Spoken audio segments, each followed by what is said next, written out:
Hey everyone, welcome back. It's Kyle again, and I've been thinking about everyone and what you might be doing at home and all the fun that you might be having and the things that you're building and exploring and the ways that you're using your imagination. But right now, you might also notice I am in a different room of my house. Behind me is Natalie and I's dining room, but right now it is not really a dining room. It is a place where we are doing puzzles. It's up there on the table. It's a place where we are drawing and coloring and being creative. It's a place where we're using our own imaginations about how to just explore our house in different ways and find creative ways to stay busy. And for right now, it's also going to be a place where we are going to read one of my favorite stories ever. I got introduced to this book, a few years back when I lived in Colorado, and it has always stuck with me as one of my favorite classroom books. So if you are in my room, I guarantee you know this book. And if you are not in my classroom, there's a good chance you still also know this book because it is one of everyone's favorites. The Circus Ship. And The Circus Ship was written by Chris Van Dusen. All right, let me get comfortable. And I hope that everyone can see the pages. I'm going to do my best. The light is tough with these kind of books. So let's get through it together and see what happens. 5 miles off the coast of Maine, and slightly overdue, a circus ship was steaming south in fog as thick as stew. On board were 15 animals who traveled to and fro. The next day it was Boston for another circus show. All these animals on a ship? Whew. The captain, Mr. Carrington, was honest and sincere. He thought that they should drop the hook and wait for things to clear. But Mr. Payne, the circus boss, was terribly demanding. He stomped up to the helm where Captain Carrington was standing and screamed, "Don't stop! Keep going! I've got a show to do! Just get me down to Boston town tomorrow, sir, by 2!" Whew. Then came a crash, an awful bash. Things flew into the air. The ship had smashed into a ledge that no one knew was there. Oh no. The shattered ship began to tip, then sank without a sound. The splashing, thrashing animals swam round and round and round. Oh, I hope they're going to be okay. The captain said to Mr. Payne, "Pray tell, what should we do? We can't just leave them here to drown. We've got to save them too." "The animals?" yelled Mr. Payne. "Why, sir, what are you, daft? It's me that you should rescue. Pull me up into the raft. Now ferry me to safety, sir, before I die of cold." "Don't question me," barked Mr. Payne. "Just do as you are told." Mr. Payne, what do you think? Nice guy? Through chilly water, all night long, the animals swam on, until they reached an island beach just before the dawn. They pulled themselves up on the shore, bedraggled, cold, and beat, then staggered to the village on weary, wobbly feet. The people in the neighborhood had just begun to rise, and when they saw those animals, they had to rub their eyes. They thought they saw an elephant. But wait, how could that be? And what's that little monkey doing in the cherry tree? Imagine waking up this morning and seeing some animals outside your window. Soon, animals were everywhere and into everything. "Oh, there's an ostrich in the outhouse!" Oh, there's a hippo in the spring!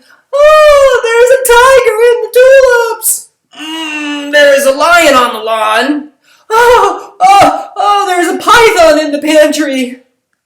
And it went on and on and on. Mr. Hood was stacking wood and nearly jumped a mile when he found the alligator sleeping on his pile.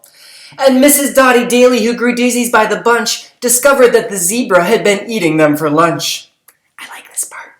Miss Fanny Feeny found, according to the rumors, the silly little circus monkey swinging in her bloomers.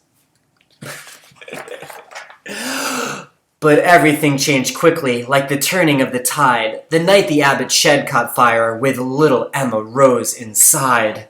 From high above the Abbot's farm, the tiger saw the shed. The sight of smoke and fire triggered something in his head. He jumped through flames 1,000 times back in his circus days, so he ran past all the people and he leapt into the blaze. Then everybody panicked. Help! Help! What should we do? When from the raging fire, something big burst into view. It was the most amazing sight and everybody froze when they saw the tiger saving little Emma Rose. The tiger's risky rescue changed everybody's mind. The animals weren't bothersome. The animals were kind. And so they lived together. Side by side they got along. It didn't seem like anything could possibly go wrong. Then Little Red, the messenger, came running with the word. Apparently a circus ship had sunk from what he heard. The animals from that boat, they swam in from the bay. The greedy owner wants them back. He'll be here any day. So the people called a meeting, and they quickly hatched a plan. No animal that came ashore would sail off with that man. The next day, at the crack of dawn, a ship was at the pier, and up the lane marched Mr. Payne, whose voice was loud and clear. I am the circus owner. My ship sank in the murk. I've come to find my animals and put them back to work. He hiked until he came to the center of the town. His face was red. He scratched his head. He stood there with a frown. Mr. Payne looked high and low, but still he couldn't see the 15 circus animals of his menagerie. Really show you can pause it later so you can really try to find all of them in here too. He ran around the alleyways. He searched the village square. He even checked the chicken coop. His animals weren't there. Mr. Payne was tuckered out. His heavy chest was heaving. Then Little Red stepped up and said, I think your boat is leaving.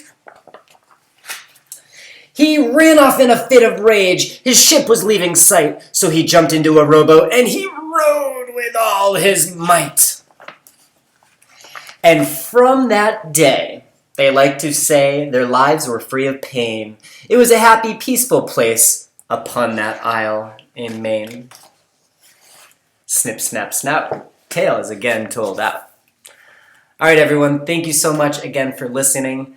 But when I think back about this book, I'm going to think about all the silly things, of course, but I'm also going to think about all the people in the village who, when they had animals that usually don't live there, come into their backyards and their neighborhoods and everywhere that they usually aren't.